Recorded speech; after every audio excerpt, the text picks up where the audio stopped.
সুকুমার রায়ের চিনে পটকা। আমাদের রামপদ তার জন্মদিনে এক হাঁড়ি মিহিদানা লইয়া স্কুলে আসিল। টিফিনের ছুটি হওয়া মাত্র আমরা সকলেই মহা উৎসাহে সেগুলি ভাগ করিয়া খাইলাম।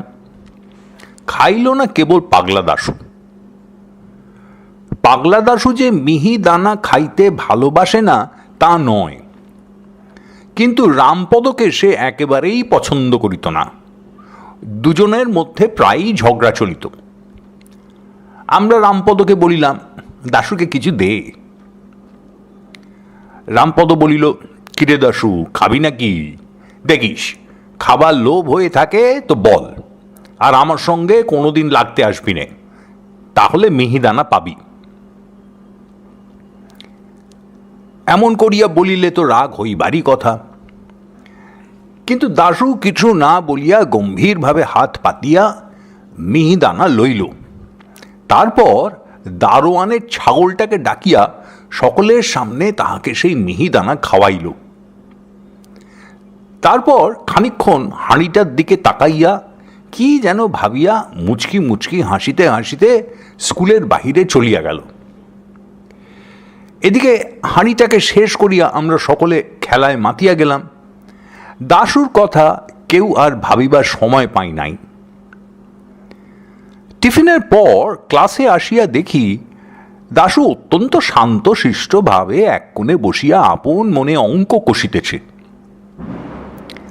তখনই আমার কেমন সন্দেহ হইয়াছিল। আমি জিজ্ঞাসা করিলাম, কিরে দাশু, কিছু করেছিস নাকি? দাশু নিতান্ত ভালো মানুষের মতো বলিল, হ্যাঁ, 2টো GCM করে ফেলেছি। আমি বলিলাম, দুধ, সে কথা কে বলছে? কিছু দুষ্টুমির মতলব করিসনি তো? এ কথায় দাশু ভয়ানক চটিয়া গেল। তখন পণ্ডিত মহাশয় ক্লাসে আসিতেছিলেন। দাশু তাহার কাছে নালিশ করে আর কি। আমরা অনেক কষ্টে তাহাকে ঠান্ডা করিয়া বসাইয়া রাখিলাম।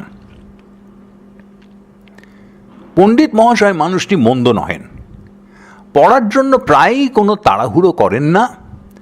কেবল মাঝে মাঝে একটু বেশি গোল করিলে হঠাৎ সাংঘাতিক রকম চটিয়া যান। সে সময় তাঁর মেজাজটি আশ্চর্য রকম ধারালো হইয়া ওঠে। পণ্ডিত মহাশয় চেয়ারে বসিয়াই নদী শব্দের রূপ কর বলিয়া ঘুমাইয়া পড়িলেন। আমরা বই খুলিয়া হড়বড় করিয়া যা তা খানিকটা বলিয়া গেলাম, এবং তাহার উত্তরে পণ্ডিত মহাশয়ের নাকের ভিতর হইতে অতি সুন্দর ঘর ঘর শব্দ শুনিয়া বুঝিলাম নিদ্রা বেশ গভীর হইয়াছে। কাজেই আমরাও স্লেট লইয়া টুকটাক আর 10-25 খেলা শুরু করিলাম। কেবল মাঝে মাঝে যখন ঘর ঘরানি কমিয়া আসিত, তখন সবাই মিলিয়া সুর করিয়া নদী নদ্যৌ নদ্য ইত্যাদি আওড়াইতাম। দেখিতাম তাহাতে ঘুম পাড়ানি গানের মতো খুব আশ্চর্য ফল পাওয়া যায়। সকলে খেলায় মত্ত। কেবল দাশু এক কোণায় বসিয়া কি যেন করিতেছে, সেদিকে আমাদের কোনো খেয়াল নাই। একটু বাদে পণ্ডিত মহাশয়ের চেয়ারের তলায় তক্তার নিচ হইতে ফট করিয়া কি একটা আওয়াজ হইল। পণ্ডিত মহাশয় ঘুমের ঘোরে ভ্রুকুটি করিয়া সবেমাত্র ওহ বলিয়া কি যেন একটা ধমক দিতে যাইবেন, এমন সময় ফুটফাট দুমদাম ধূপ ধাপ শব্দে তাণ্ডব কোলাহল উঠিয়া সমস্ত স্কুলটিকে একেবারে কাঁপাইয়া তুলিল। মনে হইল যেন যত রাজ্যের মিস্ত্রি মজুর সবাই একজোটে বিকট তালে ছাদ পিটাইতে লাগিয়াছে। দুনিয়ার যত কাঁসারি আর লাঠিয়াল সবাই যেন পাল্লা দিয়া হাতুড়ি আর লাঠি ঠুকিতেছে। খানিকক্ষণ পর্যন্ত আমরা, যাকে পড়ার বইয়ে কিংকর্তব্য বিমূঢ় বলে, তেমনি হইয়া হাঁ করিয়া রহিলাম। পণ্ডিত মহাশয় একবার মাত্র বিকট শব্দ করিয়া তারপর হঠাৎ হাত পা ছুঁড়িয়া এক লাফে টেবিল ডিঙাইয়া একেবারে ক্লাসের মাঝখানে ধড়ফড় করিয়া পড়িয়া গেলেন। সরকারি কলেজের নবীন পাল বরাবরই হাই জাম্পে ফার্স্ট প্রাইজ পায়। তাহাকেও আমরা এরকম সাংঘাতিক লাফাইতে দেখি নাই। পাশের ঘরে নিচের ক্লাসের ছেলেরা চিৎকার করিয়া কড়াকিয়া নামটা আওড়াইতেছিল। তারাও হঠাৎ ভয় আড়ষ্ট হইয়া থামিয়া গেল। দেখিতে দেখিতে স্কুলময় হুলুস্থুল পড়িয়া গেল। দারোয়ানের কুকুরটা পর্যন্ত যার পরনায় ব্যস্ত হইয়া বিকট কেউ কেউ শব্দে গোলমালের মাত্রা ভীষণ রকম বাড়াইয়া তুলিল।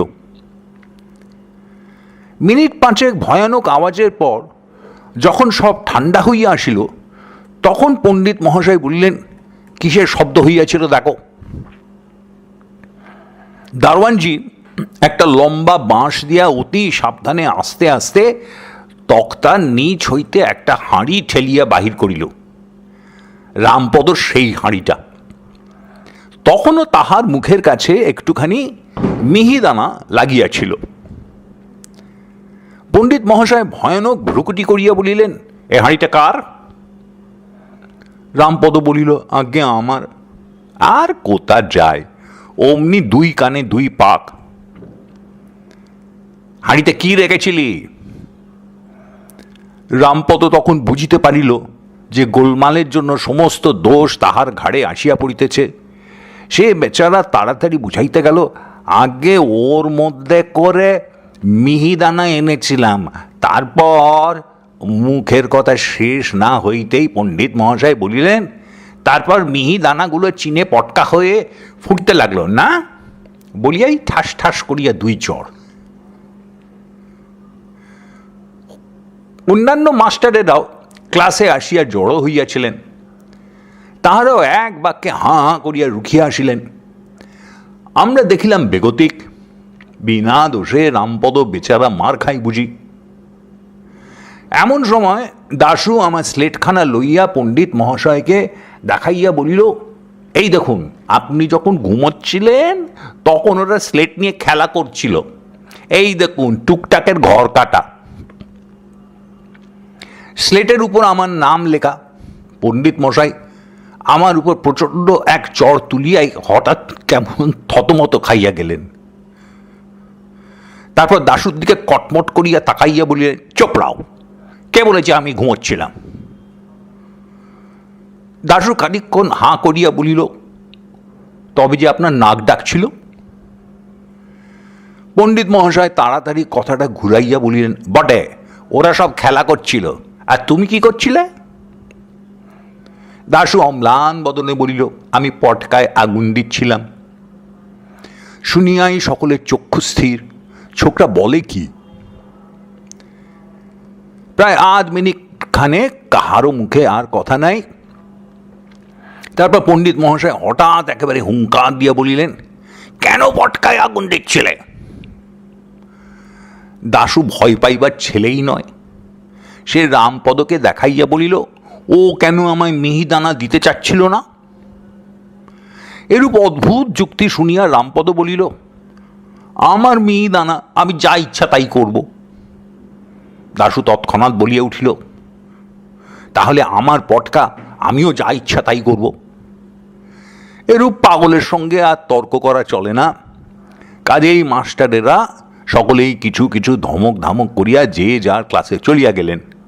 সে পাগলা বলিয়া তাহার কোনো শাস্তি হইল না।